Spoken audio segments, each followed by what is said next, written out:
Hello, everyone. This is Greg Gielda with Flycast Partners, here to bring you another session of Footprints version 12. Today, we're going to talk about BMC Footprints version 12 with regards to change management. Change management is often a bad word, right, to use in organizations, even though most organizations are practicing some form of it. In Footprints, change management is more referring to the act of approving or not approving requests. It's a capability inside of Footprints that allows you to approve not just requests for change, which we're going to talk about today, but also the ability to approve literally any kind of request. Can I have a new monitor? Can I have a day off? Can I change my job? Right? Anything where someone has to say yes or no to the request that's being made by your customer or by your technicians. These requests can become approved in Footprints by one or more persons. And that way, you'll have the flexibility to make the process behave the way you'd like. Just like everything else in Footprints, change management, or the ability to approve things, comes from a workspace. So if I talk about my request for change workspace, my RFCs here, you'll see that I'm able to open a ticket that is specific to a change management process. So I'm capturing details here that are not really incident management related, right? I captured details about the type of change, etc., things that I want to change. I'm not going to spend too much time making you watch me type, which is good. So we're going to change something. I'm just going to type stuff down here. Now, when I pick the change type in Footprints, you can see I have some options here. Normal, standard, emergency, these are all typical options. Technical changes are the ones that may happen for just your IT staff, right? Unscheduled changes means I'm filing it after the fact, and we can have the system automatically approve those, because maybe an unscheduled change is something that I've done that isn't an emergency. Hey, I didn't plan very well, so we don't have this scheduled yet. Sorry, I'm rushing the gate, I know. But in this way, Footprints allows us to create any type of change and have the system automate the process for them. In other words, if I pick a normal change request, Footprints will start this process at manager review, and it will not allow me to move forward because we're now latched into a process, a workflow behind the scenes. If I tell Footprints, no, this is really a technical change request, then it immediately moves it to a pending approval status and is waiting for someone to say yes or no. If I say this is an emergency change or a standard change request, it starts at a different process entirely, depending upon the type of change that I'm going to pick here. Right? If I pick emergency, it then says it starts at a request status and doesn't allow me to move forward.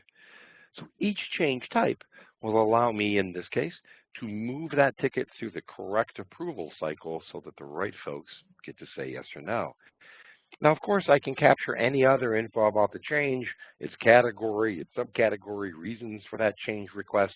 These are, of course, up to you to choose, guys. These are just examples. If the change has to do with a hardware change and we have a subcategory of server maintenance, then I can include information about why. Maybe we had a change from the vendor that requires us to do this. Footprints allows us to capture date information, planning information, including, of course, backup plans, implementation plans, testing plans, or any other type of planning that you would like to maintain.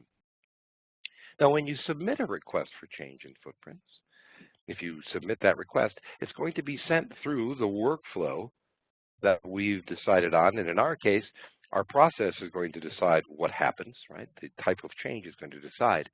I'm going to talk a little bit about how the sausage is made here, folks, take you behind the scenes a little. When Footprints uses workflow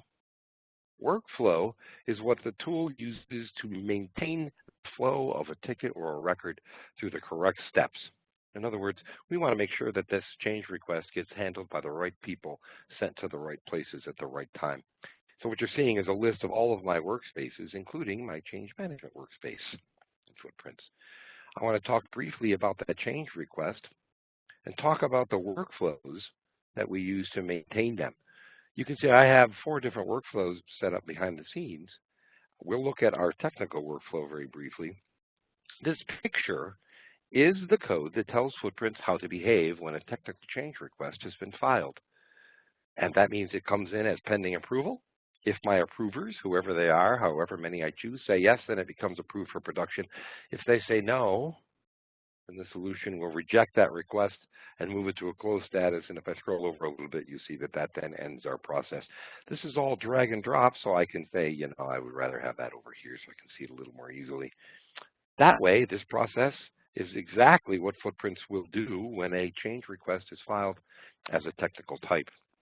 If I filed an emergency change request, right, and I won't save this information here.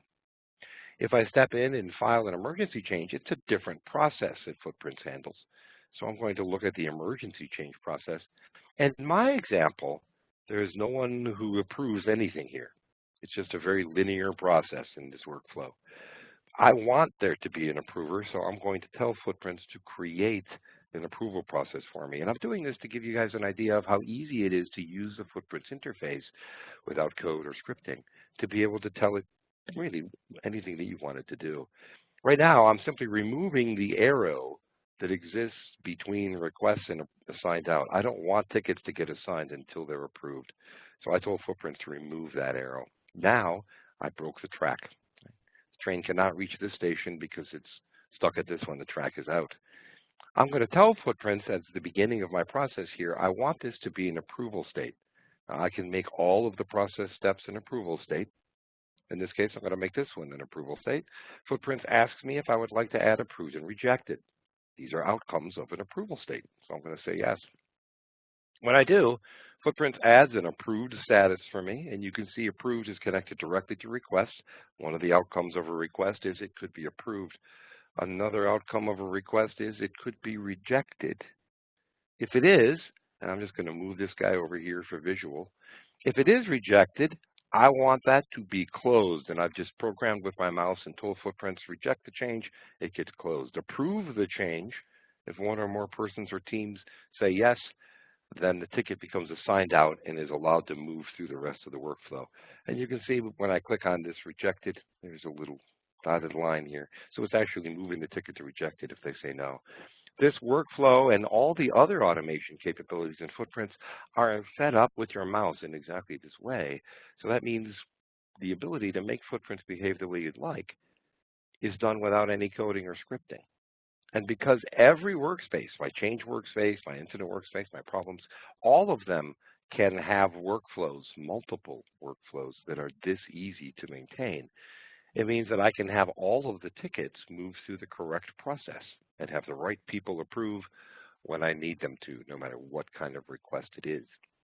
So to kind of recap, change management in Footprints is really about maintaining the information about the change request, the fields and the other data, inside of a workspace.